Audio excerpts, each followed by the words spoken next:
जैसा कि आप जानते हैं कि पिछले साल इन्हीं महीने में, इन्हीं दिनों में दिल्ली दंगे कोऑर्डिनेट करे गए थे। करने वाले कौन थे? दिल्ली के बादशाह, जो खुद को दिल्ली के बादशाह समझते हैं, उन्होंने ये कोऑर्डिनेट करे थे और मोदी जी से वादा करा था कि मोदी जी, आपने जो गुजरात मॉडल बनाया था वहां पर मुसलमानों को चुन चुन कर मारा था, मैं भी ऐसा ही दिल्ली मॉडल बनाकर आपको पेश करूंगा। और वो हमारे दिल्ली के बादशाह ने पिछले साल कर दिखाया कि 23 फरवरी से लेकर 28-29 फरवरी तक दिल्ली में चुन चुनकर मुसलमानों को मारा गया, काटा गया, उनकी प्रॉपर्टी को लूटा गया, उनके घरों को आग लगाई गई और उनकी बेटियों तक को उठा लिया गया। और उन नौजवानों को जो जिंदा रह गए उनको उठा उठाकर जेलों में भर दिया गया और अभी तक वो सिलसिला जारी है। आप जैसे जानते हैं कि ये इलेक्शन जो था, बाई इलेक्शन, ये जाफराबाद में था और एक सीट के लिए था। मात्र 8 महीने के लिए काउंसलर चुना जाना था। काउंसलर का इलेक्शन क्या होता है? नाली साफ करने वाले का एक इलेक्शन था, बाई इलेक्शन था।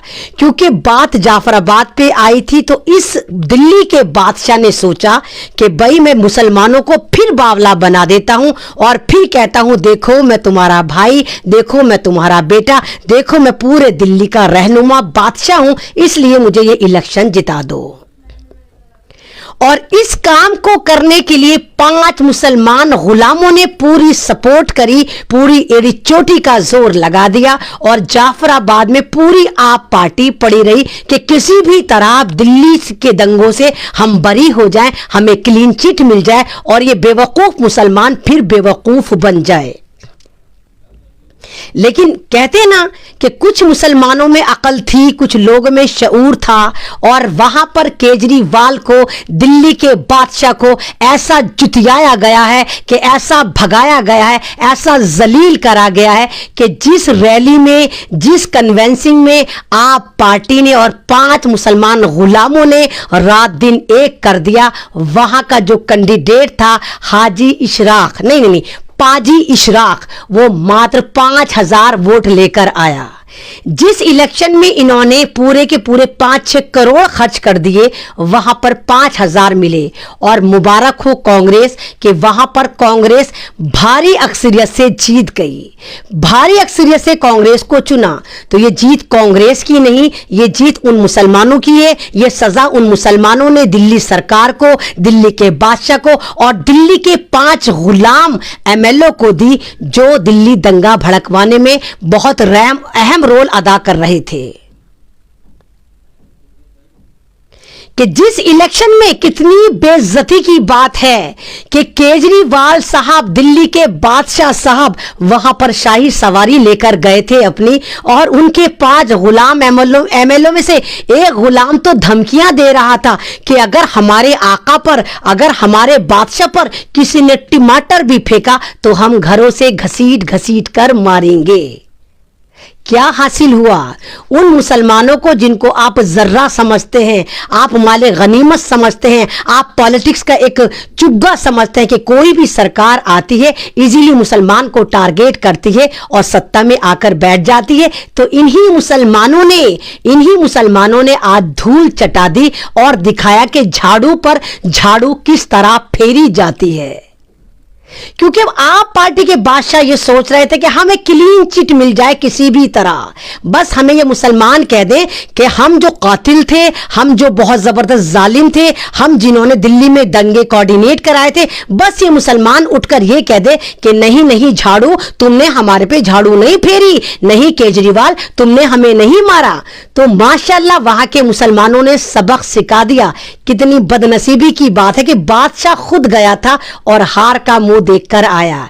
इस वक्त आप कार्यालय में दिल्ली का बादशाह चाबुक लेकर बैठा होगा और अपने 5 गुलामों को, 5 मुसलमान एमएलए गुलामों को बुलाकर चाबुक फेर रहा होगा कि तुम्हारी गुलामी में कमी रह गई, क्यों नहीं जाफराबाद से तुम ये सीट निकाल पाए, ये हमारी गैरत पे बात आई थी, ये हमारी इज्जत पे बात आई थी, हम यहां से खुद को क्लीन चिट दे देते। करोड़ों बहाया गया। इवन पहली तारीख की रात में जाफराबाद चौहान बांगर में घरों में दरवाजे बजा बजाकर इनके आप पार्टी के 5 मुसलमान गुलामों ने 10-10 हजार बांटे एक वोट के लिए। उसके बावजूद वहां मुसलमानों ने दिखाया कि नहीं, बात हमारे खून पर आई है, बात हमारी कौम पर आई है, बात दिल्ली दंगों पर आई है, बात इंसानियत पर आई है, तो हम झाड़ू को नहीं चुनेंगे बल्कि झाड़ू पर झाड़ू फेर देंगे। इसको कहते हैं पावर, कि अगर तमाम मुसलमान इसी तरह पावर में आ जाएं तो आप यकीन करिए हर जगह इन लोगों को, इन पॉलिटिशियंस को, इन पार्टियों को हम इसी तरह मजा चखाते रहेंगे।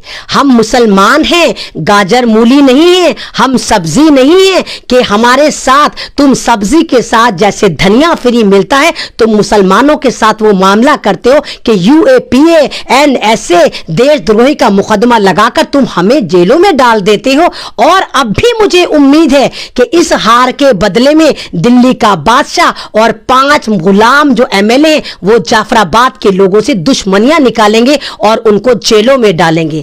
क्योंकि अगर आपको याद हो वो सभाएं जो वहां चल रही थी तो एक गुलाम MLA ने यहां तक कहा था कि भाई अगर काउंसलर दूसरी पार्टी का जीत भी जाता है तो MLA हमारी पार्टी का है, आप पार्टी का है, हम पैसे नहीं देंगे, हम काम करने नहीं देंगे, तो इसलिए जाफराबाद के गुलाम मुसलमानों तुम झाड़ू को ही चुनना, नहीं तो हम वहां पर काम नहीं करने देंगे। तो ये बात जो है एक गुलाम MLA ने बोली थी जो वक्फ बोर्ड का चेयरमैन भी है, और वक्फ बोर्ड का सारा पैसा जाफराबाद में फूका गया माले गनीमत समझ के, जैसे इनके अब्बा का माल था। मरकज़े निजामुद्दीन के बारे में झूठ बोला गया कि नहीं, आप पार्टी ने कुछ कहा ही नहीं, आप पार्टी ने मरकज़े निजामुद्दीन पे ताला लगाया ही नहीं, मरकज़े निजामुद्दीन तो खुला हुआ है। इतना सफेद झूठ बोला गया एक नाली साफ करने वाले के इलेक्शन में। जबकि मेरे भाइयों और बहनों जाकर देखो मरकज़े निजामुद्दीन में आज भी ताला लगा हुआ है। ये वही दिल्ली का बादशाह है जिसने कोरोना में भी मुसलमानों को बदनाम करा था, जमात को बदनाम करा था, मरकज़े निजामुद्दीन को बदनाम करा था और डेटे दे रहा था बैठा हुआ स्ट्रीम चैनल पर कि दिल्ली में इतने केस आए कोरोना के और मरकज़े निजामुद्दीन के इतने केस हैं। ये मैंने नहीं, ये आपके बादशाह दिल्ली के चीफ मिनिस्टर केजरीवाल साहब डेटे दे रहे थे और हमारे 5 गुलाम MLA वहां पर जाकर झूठ बोल रहे थे कि नहीं कहा, केजरीवाल ने कुछ नहीं कहा, मरकज पे ताला नहीं लगा। तो ये होता है झूठ। मुसलमान बेशक जाहिल होंगे, बेवकूफ और सीधे होंगे, लेकिन इतने भी बावले नहीं कि वो ये ना जानते हो कि मरकज़े निजामुद्दीन के साथ आपने क्या मामला करा, जमातियों के साथ क्या मामला करा, हमारे दीन के साथ क्या खिलवाड़ करा, आपने दिल्ली दंगों में हमारे साथ क्या मामला करा। और उसी की छोटी सी जीत, उसी का छोटा सा बदला जाफराबाद के लोगों ने इस झाड़ू से ले लिया, झाड़ू पर झाड़ू फेर दी। तो मैं आप तमाम लोगों से यही कहूंगी कि आप इसी तरह यूनाइटेड हो जाइए। जो पार्टी आपके ऊपर जुल्म करती है, आपकी कम्युनिटी पे जुल्म करती है, आप उसको ऐसा ही मजा चखाइए और उस पर ऐसे ही झाड़ू फेरिए जैसे केजरीवाल की पार्टी पर झाड़ू पर जाफराबाद के लोगों ने झाड़ू फेर कर कहा कि नहीं, तुम गद्दार हो, तुम देशद्रोही हो, तुम हमारे खून के प्यासे हो, तुमने हमें बर्बाद करने के लिए पिछले साल दंगे करवाए थे। और 4 दिन तक केजरीवाल समाधि पर बैठे रहे थे कि देखो मैं यहां पर बैठा हूं बापू और मैं इंतजार कर रहा हूं कि और कितनी मुसलमानों की कब्रें खुदती हैं या समाधियां बनती हैं, इसलिए वो वहां पर समाधि पर बैठे थे। तो ये रोल अदा करा था केजरीवाल साहब ने और उसका मजा चखा दिया जाफराबाद के लोगों ने। तो इसी तरह आप लोग मजे चखाते रहिए, इसी तरह इनको धूल चटाते रहिए। जो भी पार्टी आप पर जुल्म करती है, आपके मुल्क का नुकसान करती है, आपके आइन का नुकसान करती है, आपके लोगों का नुकसान करती है, आप उनको इसी तरह उखाड़ कर फेंकिए। अभी तो बाकी है, अभी तो ट्रायल था, अभी तो और लड़ाई बाकी है, अभी तो आने वाले हैं अगले साल इलेक्शन। फिर देखिए इस पार्टी को, इस झाड़ू वाली पार्टी को तमाम लोग किस तरह धूल चटाते हैं और बर्बाद करते हैं और उखाड़ फेंकते हैं सत्ता से। तो मेरा लाइव अगर आपको अच्छा लगता है तो आप इसको आगे शेयर करिए और बताइए कि जिस जाफराबाद में नाली साफ करने वाले इलेक्शन में हमारे दिल्ली के बादशाह ने एड़ी चोटी का जोर लगा दिया, तमाम कार्यालय वहीं खुल गए, सारे नेता सारे वहीं पड़े थे, केजरीवाल वहीं पड़ा था। वहां पर क्या हुआ, मात्र 5,000 सीटें आई पाजी इशराक की और कांग्रेस 17,000 वोट से, भारी मतों से, एक तरफा वोटिंग से जीत गई। तो ये जीत आप तमाम लोगों को बहुत मुबारक हो। तो आप ऐसे ही बने रहिए, इसी तरह नजर रखिए इन पार्टियों पर, इनके नेताओं पर, इसी तरह अवेयर रहिए और इसी तरह इंसानियत के लिए काम करिए। शुक्रिया, अल्लाह हाफिज, जय भीम, जय संविधान, जय कलाम, जय जवान, जय किसान।